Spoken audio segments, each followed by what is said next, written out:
तो हेलो दोस्तों, स्वागत है आपके अपने यूट्यूब चैनल मगन मैथ मस्ती में।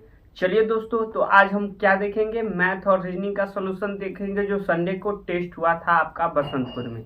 तो चलिए, इसमें से कुछ क्वेश्चन हैं जो मैथ और रीजनिंग को सॉल्व करते हैं हम। कुछ ही क्वेश्चन है मैथ और रीजनिंग का, क्योंकि ज़्यादातर इसमें जीके और रहता है और साइंस से रिलेटेड क्वेश्चन। तो चलिए, आज का फर्स्ट क्वेश्चन देख लीजिए जहाँ से स्क्रीन पे। क्वेश्चन नंबर आपका 53 से शुरू हो रहा है। देखिए, पहला क्वेश्चन क्या कह रहा है कि विष्णु ने अपनी 10 पारियों में x रन बनाए और उन रनों को बनाने के बाद उसके औसत स्कोर 8 रनों की वृद्धि हो गई। यदि नया औसत 28 है तो x का मान ज्ञात कीजिए। तो चलिए सोचिए, पहले अगर पहले x औसत रहा होगा, पहले वो देखिए 10वीं पारी में x रन बनाया। यहाँ पे क्वेश्चन पहले समझिए कि 10वीं पारी में वो 10वीं क्या की पारी में x रन बनाया, तो उसका औसत जो हुआ, जो भी पहले मान लीजिए उसका 9 पारी का एवरेज जो है, 9 पारी का एवरेज जो है मान लीजिए y था, ठीक है, y था। तो क्या हुआ कि 10वें पारी में वो क्या हुआ कि x रन बनाया, उसके बाद इसका औसत स्कोर कितना का वृद्धि हो गया, तो 8 का वृद्धि हो गया। यानी 10वें पारी में इसका एवरेज जो हो गया ये y प्लस में 8 हो गया, ये हो गया एवरेज, ठीक है, ये हो गया एवरेज। अब समझिए जरा सा आगे, फिर कहता है यदि नया औसत 28 है, यानी नया वाला एवरेज, यानी यहाँ पे देखिए ये नया एवरेज 28 है, यानी कि आप लिख सकते हैं नया वाला एवरेज आपको 10 पारी का कितना दिख रहा है, y प्लस 8। तो यानी आप लिख सकते हैं क्या कि y प्लस 8 इक्वल टू जो है आपको 28। देखिए नया वाला एवरेज है और ये भी नया वाला है, तो ये दोनों बराबर कर लिए, तो यहाँ से y इक्वल टू जो आ जाएगा आपको 20 आ जाएगा। यानी कहने का मतलब 9 पारी का उसका एवरेज क्या था, 9 पारी का एवरेज जो आया आपको 20 आया, यानी y का वैल्यू 20 आ गया। इस प्रकार से y का वैल्यू आपको 20 आ गया, यानी कि 9 पारियों का औसत उसका एवरेज 20 था। तो यहाँ पे क्वेश्चन में क्या कह रहा है कि x का मान बताना है ना, x का मान बताना, यानी आपको बताना है कि यह अंतिम 10वें पारी में कितना रन बनाया। तो यहाँ से जरा सा सोचिएगा, तो आप ऐसे इस प्रकार कह सकते हैं कि एक पारी का उसका एवरेज, देखिए नया वाला पारी है ना, तो इसका एवरेज कितना हो गया, 28 हो गया, 28 हो गया। तो 10 पारी का एवरेज जब 28 हुआ है, यानी एवरेज का मतलब हर पारी में बराबर, तो एक पारी में 28, तो 10 पारी में टोटल कितना रन बनाया, तो 28 गुने 10, ये हो गया टोटल। अब यहाँ पे देखिए वह 9वें पारी में कितना रन बनाया था, तो 9वें पारी में इसका 9वें पारी तक कितना रन था, तो ये 9वें पारी में इसका एवरेज जो है 20 है, यानी कि 9 पारी का 20 है, क्या है, 9 पारी का 20 है। यानी एक पारी का 9 पारी का एवरेज 20 है, तो 9 पारी का टोटल योग कितना हो जाएगा, तो 9 गुने 20, क्योंकि आपको पता है कि एक पारी में का अगर एवरेज है 20, तो 9 पारी में कितना होगा, 20 गुने 9 180, ठीक है। और प्लस में वह x रन बनाया 10वें पारी में, जो कि इसका एवरेज ये हो गया टोटल 10 पारी का। तो यहाँ से करेंगे 280, जब इसको कीजिएगा तो बराबर में हो जाएगा 180 बराबर प्लस का x। तो ये क्या होगा, 100 प्लस इधर 180 प्लस में इधर आएगा 180 माइनस, यानी घट के हो जाएगा 100 इक्वल टू x। तो ये फाइनली आपका x का वैल्यू आ गया इस प्रकार से। तो चलिए अब हम देखते हैं आपका नेक्स्ट क्वेश्चन। किसी धनराशि पर 6% के वार्षिक साधारण ब्याज की दर से तीन पांचवा भाग है, 3 का 5वां भाग है तो प्रतिवर्ष ब्याज की दर क्या है। अब जैसा क्वेश्चन को देखिए, किसी धनराशि पर, यानी धनराशि आपको पता है नहीं है, तो मूलधन तो पता नहीं है, बाकी कहता है कि किसी धनराशि पर 6 वर्षों में, यानी टाइम जो आपको दिया गया है 6 वर्ष दिया गया है, ठीक है, टाइम जो है 6 वर्ष दिया गया है, तो उस धनराशि का 3/5वां भाग हो जाता है, यानी कि हो जाता कितना है, यानी कि हो जाता है 3/5वां भाग हो जाता है, इतना हो जाता है। तो नीचे वाला जो क्या दर्शाएगा, नीचे वाला ये आपका प्रिंसिपल हो जाएगा, यानी कि मूलधन हो जाएगा, और ये क्या हो जाएगा, ऊपर वाला आपका साधारण ब्याज हो जाएगा। क्या हो जाएगा, साधारण ब्याज हो जाएगा कुछ इस प्रकार से। तो आपको ये पता हो गया। अब देखिए यहाँ प्रिंसिपल रेशियो में आपको पता चल चुका है कि 5 रेशियो है, असाधारण ब्याज रेशियो के रूप में पता चल चुका है कि 3 रेशियो है।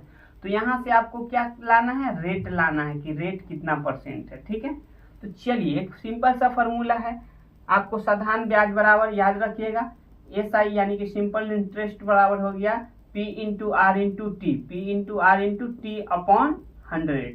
ठीक है, ये आपका फॉर्मूला होता है। चलिए इसी फॉर्मूला पे इसको बनाते हैं। तो SI आपको पता है 3 है, रेशियो में 3 है, और प्रिंसिपल भी रेशियो में आपको पता है कि 5 है। ठीक है, कोई दिक्कत नहीं। और रेट आपको पता नहीं है तो रेट के जगह पे R रहने दीजिए, और T यानी कि टाइम आपको पता है 6 लिख दीजिए, अब बटा में कर लीजिए आप 100, इस प्रकार से कुछ।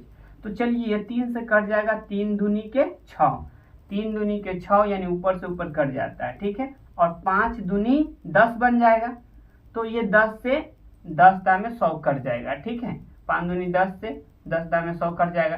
तो नीचे 10 आया है तो इधर एक दा में कटा होगा ना, तो 10 गुने 1 कीजिएगा तो ये 10 बनेगा, इक्वल टू इधर पूरा कट गया है तो एक को R से गुना करेंगे, एक ही R रहेगा, यानी कि R यानी रेट जो आ गया आपका 10% हो गया। ठीक है, रेट जो आया कितना आया, 10% आपका कुछ इस प्रकार से हो गया। अब चलिए हम देखते हैं आपका नेक्स्ट क्वेश्चन। चलिए नेक्स्ट क्वेश्चन क्या कर रहा है उस पर चलते हैं। वो नेक्स्ट क्वेश्चन कर रहा है ABC के बीच एक राशि इतना के अनुपात में बांटा जाता है, यानी 5:7:15 के अनुपात में वितरित किया जाता है, मतलब बांटा जाता है। वितरित का मतलब बांटा जाता है। यदि कुल राशि में B का हिस्सा 1400 रुपया है, तो पूछा है कि तो कुल राशि क्या है, कुल राशि। अच्छा यहाँ से एक चीज देखिए, जैसा क्वेश्चन को देखिए कि ABCD का अनुपात है, ABCD का अनुपात है कि कितना अनुपात में बांटा है। इसको 5 अनुपात दिया, इसको 7 अनुपात दिया, और इसको 15 अनुपात दिया। तो आपको ये भी बात पता है कि B को कितना दिया है, 1400 दिया है, 1400 दिया है, यानी कि ये B का अनुपात है और ये B का पैसा है, B का अनुपात जो कि B का पैसा, यानी कि यहाँ से हम कह सकते हैं 1400 जो है 7 रेशियो का वैल्यू है, 7 रेशियो का वैल्यू है। 1400 जो है 7 रेशियो का वैल्यू है। तो जैसे ही 1400 में हम 7 से भाग देंगे तो 1 रेशियो का वैल्यू आ जाएगा। क्या आ जाएगा, 1 रेशियो का वैल्यू आ जाएगा।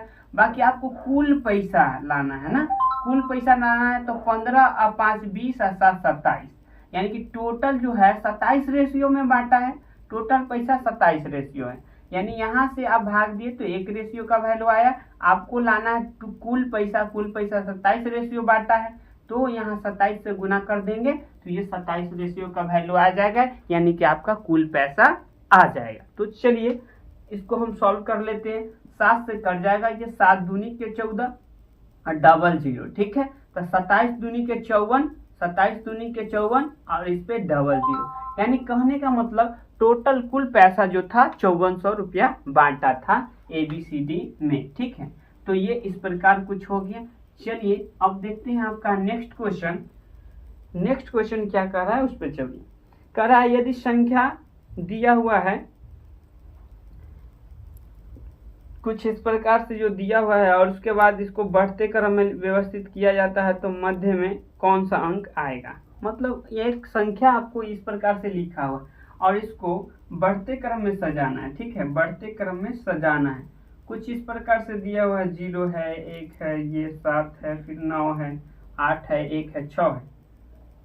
ठीक, अब इसको बढ़ते क्रम में सजाना है। बढ़ते क्रम मतलब क्या, पहले छोटा, बढ़ते क्रम मतलब पहले छोटा।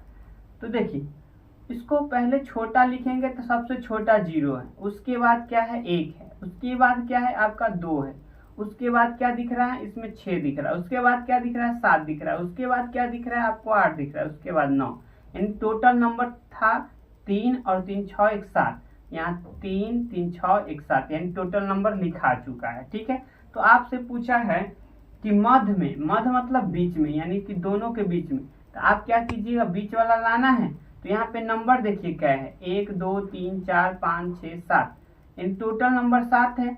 7 में 2 से भाग दीजिएगा तो 3 दशमलव समथिंग, यानी कि कहने का मतलब 4 चौथा नंबर हो जाएगा। 3 दशमलव समथिंग है यानी चौथा नंबर, ठीक है। यहाँ से देख लीजिए 3 इधर से हटा दीजिए, 3 इधर से हटा दीजिए, तो तीसरा के बाद चौथा नंबर ये आ गया, बीच का ये हो गया। 3 इधर से 3 इधर से हट गया तो बीच वाला यही ना होगा 6, तो बीच वाला आपका क्या हो जाएगा 6 हो जाएगा। कुछ इस प्रकार से हो जाएगा। या फिर दूसरे तरीका से आप क्या कर सकते हैं, जल्दी बनाने के लिए इस क्वेश्चन को आप ऐसे भी सॉल्व कर सकते थे। चलिए इसको ऐसे सॉल्व करते हैं। पहले नंबर देख लीजिए कि कितना नंबर है, 1 2 3 4 5 6 7 नंबर को, 7 नंबर को सजाना है और बढ़ते क्रम में सजाना है। तो 7 नंबर को सजाना है तो आपको पता है कि बीच में कौन सा नंबर होगा, तो चौथा नंबर होगा। अभी हम बताए हैं कैसे लाइएगा। जैसे मान लीजिए टोटल नंबर आपको 11 है, तो 11 में 2 से भाग दीजिए तो ये 5.5 आएगा, यानी छठा नंबर आपको लेना है, ठीक है। यानी 11 को नंबर रहेगा तो छठा नंबर जो होगा बीच में होगा, ठीक है। सेम इसी प्रकार यहाँ पे नंबर किए तो 7 नंबर था, 7 में भाग दिए 3.5 आ गई, यानी कि आपको क्या करना है, यानी कि चौथा नंबर जो होगा आपका बीच का होगा, यानी चौथा नंबर इसमें से ढूंढ लीजिए, इतना लिखने का जरूरत नहीं। तो पहला नंबर तो ये हो जाएगा, ये होगा नहीं, दूसरा नंबर ये हो जाएगा और तीसरा नंबर ये हो जाएगा और चौथा नंबर में ये 6 सजेगा, तो यही चौथा नंबर आपको चाहिए था। ये यहाँ से इस प्रकार से आंसर ऐसे भी ला सकते थे। तो चलिए कुछ अब हम देखते हैं आपका आगे का क्वेश्चन क्या कह रहा है। समझ में आ रहा है तो वीडियो को लाइक एंड शेयर जरूर कीजिएगा दोस्तों। तो चलिए नेक्स्ट क्वेश्चन क्या कर रहा है कि लुप्त संख्या आपको ज्ञात करना है। कुछ इस प्रकार से लिखा हुआ है, 14 लिखा हुआ है, फिर यहाँ पे 28 लिखा हुआ है, 31 लिखा हुआ है, 124 लिखा हुआ है, फिर 129 लिखा हुआ है, ठीक है। तो यहाँ से देख लीजिए कैसे बनाइएगा इसको जरा सा। तो यहाँ से आप देखिएगा आगे का नंबर आपको फाइंड करना है। यहाँ पे क्या होगा, तो 14 है, ठीक है। 14 के यहाँ देखिए 14 का क्या गुना है, तो आप कह सकते हैं 2 गुना है, ये ठीक है। अब प्लस में क्या हुआ है, प्लस में फिर आपको 3 हुआ है, यही ना। अब फिर यहाँ देखिए 31 को हम 4 गुना करेंगे तो ये कुछ इस प्रकार से होगा 31 गुने 4 गुना, ठीक है। तो 31 चौका हो जाएगा 124, ठीक है।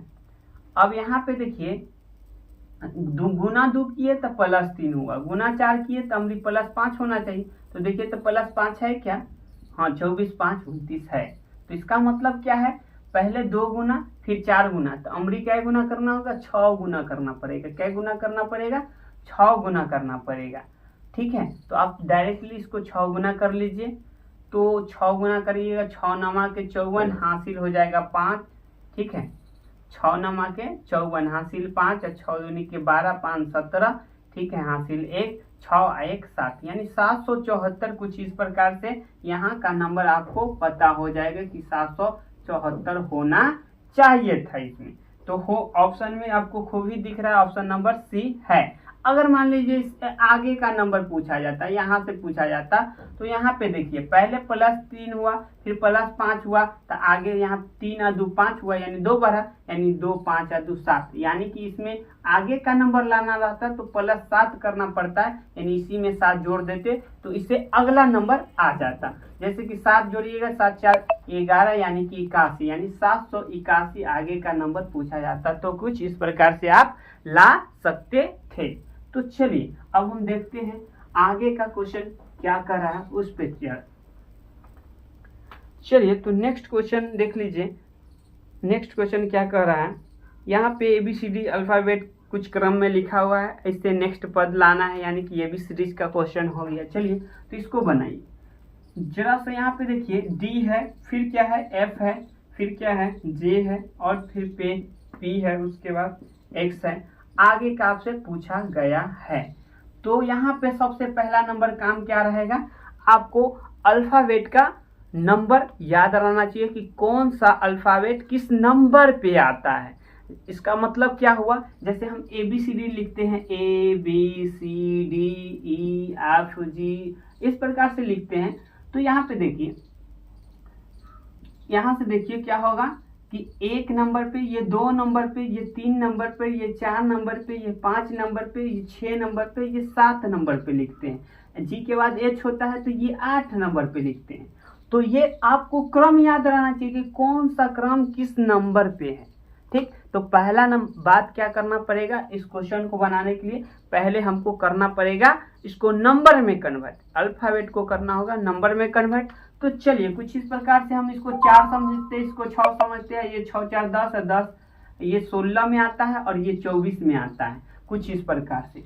तो आगे को आपको फाइंड करना है कि क्या होगा। तो यहाँ से देखिए 4 में यदि हम 2 प्लस कर दे तो 6 हो जाएगा, 4 में यदि 2 प्लस कर दे 6 हो जाएगा, 6 में यदि हम 4 प्लस कर दे तो 10 हो जाएगा, 10 में 6 प्लस कर दे तो 8 हो जाएगा, 16 हो जाएगा, 16 में यदि हम 8 प्लस कर दे तो ये जाके 24 बन जाएगा। ठीक है, तो यहाँ से देखिए पहले +2 फिर +4 यानी 2 बढ़ गया, फिर 4 2 6 यानी 6 2 8 8 2 10 यानी आगे जो होगा +10 होना चाहिए, +10 होना चाहिए, यानी 24 में 10 जोड़ेंगे तो 34। अरे वाह, ABCD में तो टोटल लेटर होता है 26, बाकी यहाँ आ गया 34। इसको कैसे बनाइएगा, आहा फिर से बनेगा। देखिए आप ABCD को यदि कुछ इस प्रकार लिखेंगे, ठीक है, तो आप देख लीजिए ABCD ऐसे लिख देंगे, इस ABCD ऐसे इस क्रम में। तो ये देखिए ये क्या होगा, इस प्रकार से जाते जाते ABCD खत्म होगा, टोटल लेटर 26 होता है, यहाँ Z तक 26 लेटर होता है। ठीक है, Z तक 26 लेटर होता है, तो ऐसे ऐसे क्रम गिनते जाइएगा तो एक 26 तक हो गया, फिर से शुरू हो जाएगा ABCD। ठीक है, फिर से 26 के बाद 27 यानी इसको 27 भी आप कह सकते हैं, फिर 28 इधर से कर दीजिएगा, तो ये क्रम चलता रहता है, ABCD खत्म होगा तो फिर से ये चालू हो जाएगा। तो कुछ इस प्रकार से, तो आपको 34 तो हो गया, बाकी आपको 26 लेटर तक ही था, तो 34 में से आपको करना पड़ेगा 26 माइनस, क्योंकि 26 से ज्यादा हो गया, तो यानी घट के कुछ इस प्रकार से आपको आ जाएगा 8 6 14, यानी कि आपको 8 आएगा घट के, यानी यहाँ पे आना चाहिए 8वां कहिए या फिर 34वां कहिए, दोनों एक ही बात हुआ, 8वां लेटर कहिए या फिर 34वां लेटर कहिए, दोनों एक ही बात हुआ। कहने का मतलब 8वां में क्या आता है, H आता है, तो इस प्रश्न का आंसर क्या हो जाएगा दोस्तों, तो इसका H आंसर हो जाएगा कुछ इस प्रकार से। तो आपको जाहिर सी बात है कि समझ में आ गई होगी, नहीं समझ में आएगी तो फिर से आप वीडियो को ट्राई करके देख सकते हैं। तो चलिए अब हम देखते हैं आपका नेक्स्ट क्वेश्चन जरा सा देख लीजिए, यहाँ पे क्या है क्वेश्चन आपको दिख रहा होगा, यहाँ पे दिया हुआ है, इसको सॉल्व करना है, इक्वेशन को सॉल्व करना है, और आपको बोर्ड मास का रूल लगाना है, इसको बोर्ड मास का रूल लगाना है, और इसके प्लस के जगह पे यहाँ पे कह रहा है किस दो चिन्हों को आपस में बदला जाए, यानी कि 2 चिन्ह को बदल को और इसको सही कर देना है, यानी कि बोर्ड मास का ये रूल करके इतना आ जाना चाहिए। ठीक है, तो चलिए हम बोर्ड मास के रूल पे इसको बनाना पड़ेगा। तो यहाँ पे दिया हुआ है कुछ 32 है, फिर +24 है, फिर प्लस में आप गुना में 4 है, और भागा 16 है, और माइनस का 64 है, इक्वल टू जो दिया हुआ है 90 है। तो यहाँ पे आपको कैसे भी करके आपको 90 लाना है, पर 2 सिंबल को चेंज करके, यानी प्लस है तो प्लस चेंज कीजिए ऑप्शन के अकॉर्डिंग, जो ऑप्शन है उसके अकॉर्डिंग चेंज करके आपको इतना लाना है, और बोर्ड मास का रूल के साथ। तो चलिए सबसे पहले हम क्या करेंगे, जोड़ के स्थान पे गुना रख के देखते हैं, यानी जोड़ के स्थान पे गुना और गुना के स्थान पे जोड़, यानी इसके जगह पे वो जाएगा, उसके जगह पे ये आएगा, ये क्या हो गया, पद को ट्रांसफर कर लिया, यानी कि उसके पद पे ये चला गया, इसके पद पे ये चला आया। ठीक है, अब देखते हैं जरा सा इसको, ये बनने वाला है या फिर नहीं। तो चलिए जाहिर सी बात है पहले बोर्ड मास में पहले भाग का रूल होगा, जब भाग का रूल होगा तो ये क्या आ जाएगा, 1/4 आ जाएगा, क्योंकि आप लिखिएगा 4/16, क्योंकि भाग का मतलब बट्टा में भी लिखा जा सकता है। फिर यहाँ पे आप प्लस ला चुके हैं, तो यहाँ तो पॉइंट में आ जाएगा ना, क्योंकि 1/, आपको 1/4 आ जाएगा, तो ये तो पॉइंट में आ जाएगा क्योंकि पूरा पूरा नहीं कटा, तो आपको पॉइंट में ऑप्शन है नहीं, तो ये आंसर होगा ही नहीं। तो चलिए अब इसको हम पूरा सॉल्व करेंगे ही नहीं, क्योंकि ये पहला ऑप्शन होगा नहीं। दूसरे ऑप्शन पे चलिए।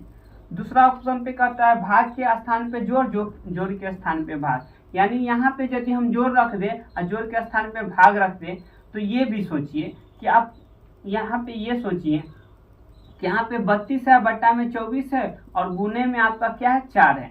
तो यहाँ से देखिए कुछ इसको भी काटिएगा तो 6 बार में, और ये 6 से नहीं कट पाएगा।